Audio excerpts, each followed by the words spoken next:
Hello అందరికీ! ఇవాళ మరొక మంచి లంచ్ బాక్స్ రెసిపీ చూపించబోతున్నా. మంచి లంచ్ బాక్స్ రెసిపీ అంటే నార్మల్ రైస్ రెసిపీ కాదు. బిర్యానీ. పన్నీర్ బిర్యానీ. ఎవ్వరికైనా నచ్చే ఈ పన్నీర్ బిర్యానీ చేసుకోవడం గూడా చాలా ఈజీనే. ఇందుకోసం 2 గ్లాసెస్ వాటర్ తీసుకొని, అందులో బగారా మసాలాలన్నీ వేసి బాగా మరగనిచ్చుకొని, దీంట్లో రైస్‌కి సరిపడా ఒక స్పూన్ సాల్ట్ కూడా వేసి, ఇంకా నానబెట్టుకున్న బియ్యం వేసి కాసేపు ఉడకనివ్వాలి. దీంతో పాటు కొంచెం నెయ్యి, అంటే మెతుకులు అతుకకుండా. సో, నెయ్యి కూడా వేసుకొని కొంచెం అవి ఉడకనివ్వాలి.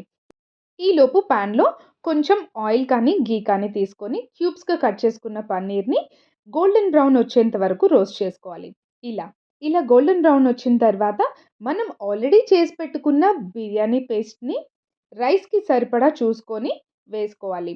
ఆ మసాలా అంతా కొంచెం పన్నీర్ పీసెస్‌కి పట్టే వరకు కొంచెం ఫ్రై అవ్వనిచ్చి, ఇప్పుడు ఆల్రెడీ ఏదైతే బగారా రైస్ మనం ఉడకపెట్టుకున్నామో 70% ఆ రైస్‌ని ఈ పన్నీర్ పీసెస్ అంతా ఈవెన్‌గా అనుకొని రైస్‌ని పైనుంచి మొత్తం స్ప్రెడ్ చేసేసుకోవాలి.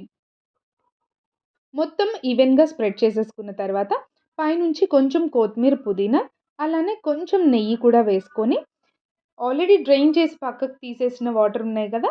పైనుంచి కొంచెం వాటర్ కూడా పైనుంచి పోసి మూత పెట్టేసేసి ఒక 5 మినిట్స్ ఉడికితే చాలు. అంతే. పన్నీర్ బిర్యానీ రెడీ అయిపోయినట్టే. 5 మినిట్స్ తర్వాత ఇంకొక 5 మినిట్స్ వదిలేసేస్తే చూడండి బిర్యానీ రెడీ అయిపోయింది.